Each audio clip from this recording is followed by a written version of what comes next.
Hey, it's October, so bring on the spooky. Today we're talking Night Teeth, the new vampire movie on Netflix. Is this a great bloodsucker, or does it just suck? A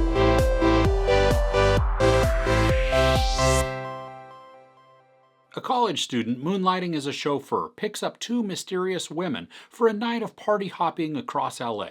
But when he uncovers their bloodthirsty intentions and their dangerous, shadowy underworld, he must fight to stay alive. So Benny is a student who lives with his grandmother. He's always looking to make some extra cash, so he begs his older brother to let him cover a shift as a chauffeur.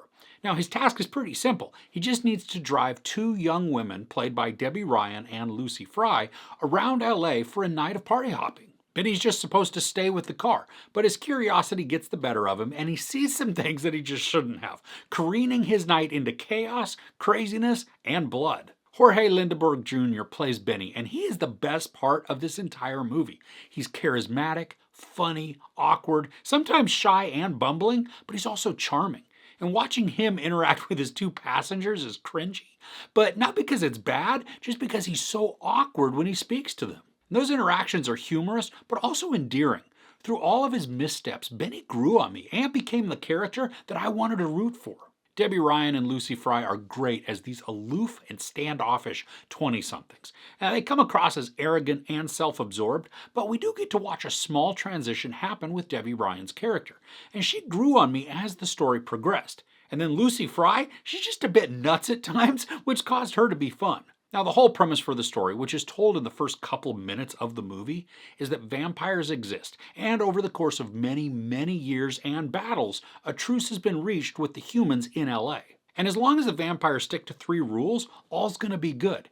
They can't let humans know they exist, they can't feed on the unwilling, and they can never enter Boyle Heights without permission. So of course, at some point, the truce is gonna be broken, because we need conflict for this story. This is pretty stylish in its execution. At times, it's like a graphic novel has come to the screen.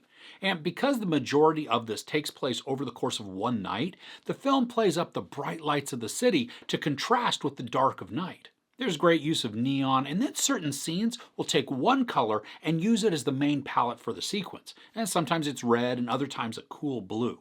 And the atmosphere that is created is sexy, inviting, and then foreboding. Now, in addition to the 3 cast members that I had mentioned, there are 4 others that are featured. Raúl Castillo plays Benny's brother, Alfie Allen is Victor, who's a big shot in the vampire world, and then there's Sweeney and Megan Fox. Now, their roles are laughable and really just a waste of everything. The script doesn't give them anything to do other than to look provocative for a couple of minutes. And they barely have any dialogue either. I mean, my guess is that the movie was using them for name recognition more than anything else. Now, while this can be classified as a horror, it was never scary or even tense.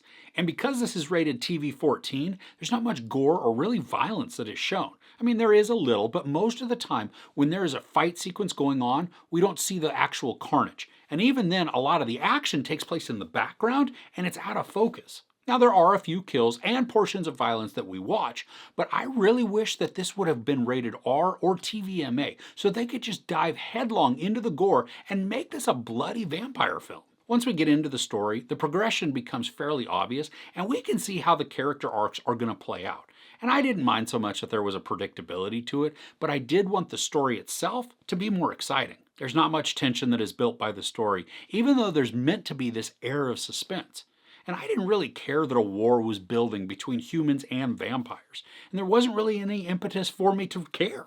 I found the secondary narrative more intriguing and would have liked for the story to really build that more. But as it stands, both stories become just kind of blah. And the fun that I was having came from watching Benny bumble his way through the situations. The movie's about 1 hour and 45 minutes, and while it didn't drag on, I did notice the time. And I think that's mainly because I wasn't as interested and engaged in parts of the story.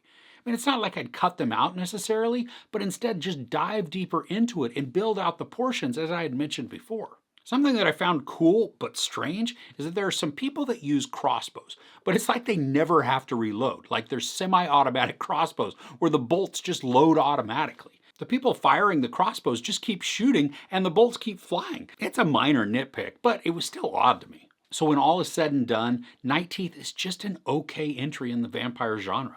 While it contains some horror elements, it lacks the suspense and tension necessary to create any kind of dread or apprehension. The character of Benny was awesome to watch, and he's one that I love to root for. And for as much fun as I had watching Benny, the rest of the story didn't create anything compelling that engaged me and compelled me to watch. I mean, at the end of this, I had mild fun, but it's not an overly memorable movie. There's no sex or nudity, a lot of profanity, and a decent amount of violence. I give Night Teeth 3 out of 5 couches. So if you could only pick one vampire movie to watch, which one do you choose? Let me know in the comments below. If you enjoyed this review, please give it a like. Also, don't forget to share and subscribe. I'm Chris. This is Movies and Munchies. Thanks for couching with me.